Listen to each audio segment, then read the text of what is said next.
القدس فلسطین کا شہر اور دارالحکومت ہے۔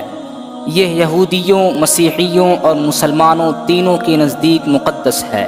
یہاں مسلمانوں کا قبلہ اول مسجد اقصی واقع ہے۔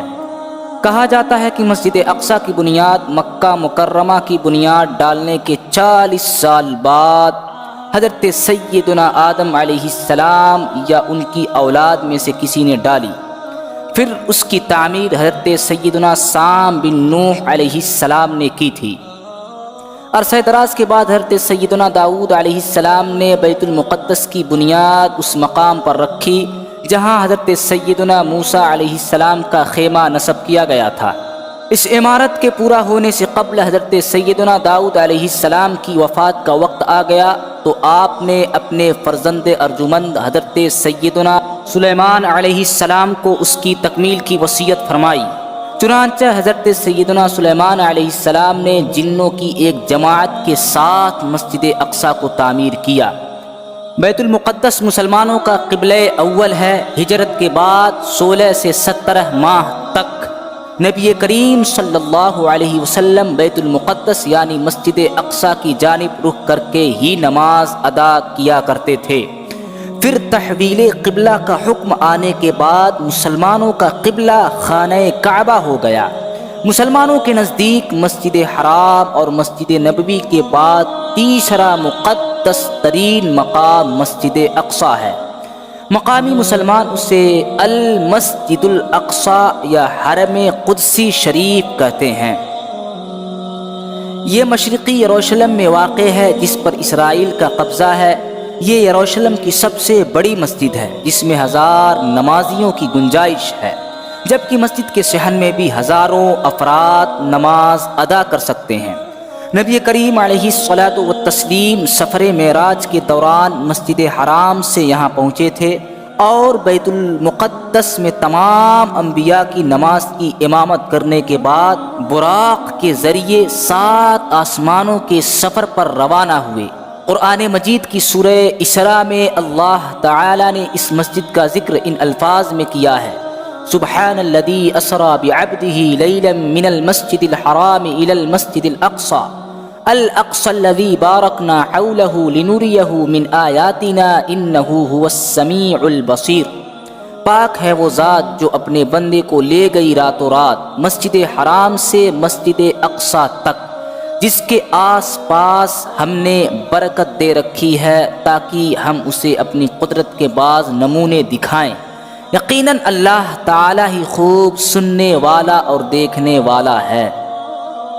احادیث کے مطابق دنیا میں خاص طور سے 3 مسجدوں کی جانب سفر کرنا باعث خیر و برکت ہے، جن میں مسجد حرام، مسجد نبوی اور مسجد اقصی شامل ہیں۔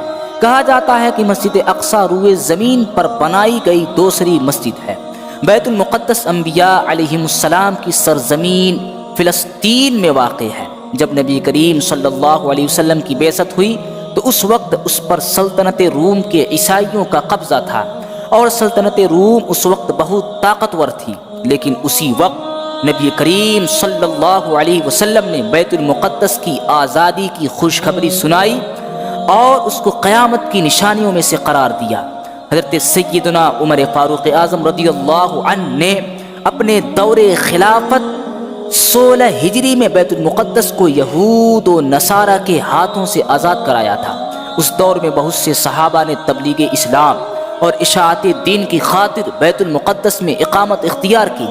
سن 66 ہجری اور 86 ہجری کے درمیان اموی خلیفہ عبد الملک بن مروان نے مسجد اقصی کی تعمیر شروع کرائی اور 86 ہجری اور 96 ہجری کے درمیان اس کے بیٹے ولید بن عبد الملک نے اس کی تعمیر مکمل کی اور اس کی تزئین اور آرائش بھی کروائی۔ عباسی خلیفہ ابو جعفر منصور نے بھی اس مسجد کی مرمت کرائی تھی۔ بیت المقدس کی یہ مقدس سرزمین تقریباً عباسی دور تک مسلمانوں کے ماتحت رہی۔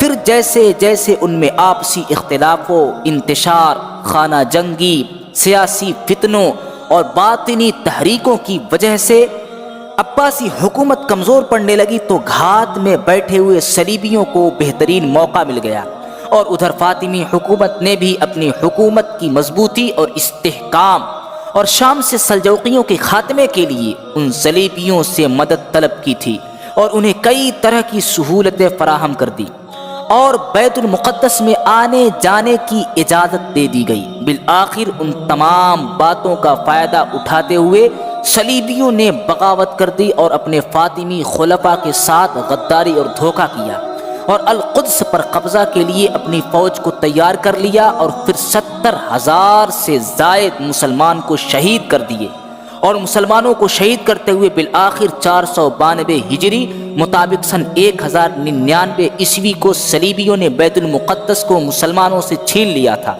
اور یروشلم پر اپنی مسیحی حکومت قائم کر دی۔ پہلی صلیبی جنگ کے بعد جب عیسائیوں کا بیت المقدس پر قبضہ ہوا تو انہوں نے مسجد اقصیٰ میں بہت رد و بدل کیا۔ انہوں نے مسجد میں رہنے کے لیے کئی کمرے بنا لیے اور اس کا نام معبد سلیمان رکھا، نیز متعدد دیگر عمارتوں کا اضافہ بھی کیا جو بطور جائے ضرورت اور اناج کی کوٹھیوں کے استعمال ہوتی تھیں۔ انہوں نے مسجد کے اندر اور مسجد کے ساتھ گرجا گھر بھی بنا لیا تھا۔ پھر اس کے بعد سلطان صلاح الدین ایوبی نے قبلہ اول کی آزادی کے لیے تقریباً 16 جنگیں لڑی اور بالآخر 538 ہجری مطابق سن 1187 عیسوی میں سلطان صلاح الدین ایوبی نے پیہم معرکہ آرائی کے بعد بیت المقدس کو صلیبیوں سے آزاد کروا لیا تھا اور مسجد اقصیٰ کو عیسائیوں کے تمام نشانات سے پاک اور صاف کیا اور محراب اور مسجد کو دوبارہ تعمیر کروایا۔ اس طرح بیت المقدس دوبارہ مسلمانوں کی بازیابی میں آ گیا اور پاک زمین سے عیسائی حکومت کا صفایا ہو گیا۔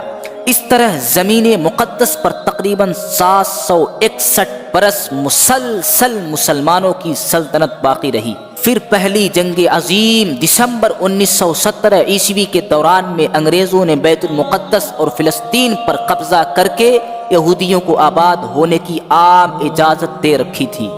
یہود و نصارہ کی سازش کے تحت نومبر 1947 عیسوی میں اقوام متحدہ کی جنرل اسمبلی نے دھاندلی سے کام لیتے ہوئے فلسطین عربوں اور یہودیوں میں تقسیم کر دیا، یہاں تک کہ 14 مئی 1948 عیسوی میں امریکہ، برطانیہ اور فرانس کی سازشوں سے ارض فلسطین کے خطہ میں صہیونی سلطنت قائم کی گئی، اور جب 1948 عیسوی کو یہودیوں نے اسرائیل کے قیام کا اعلان کر دیا تو پہلی عرب اسرائیل جنگ چھڑ گئی۔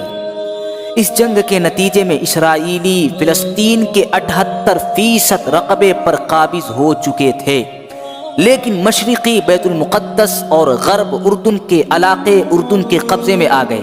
پھر تیسری عرب اسرائیل جنگ جون 1967 عیسوی میں اسرائیلیوں نے بقیہ فلسطین اور بیت المقدس پر بھی تسلط جما لیا، اور اس طرح سن 1967 عیسوی سے بیت المقدس پر یہودیوں نے قبضہ کر لیا۔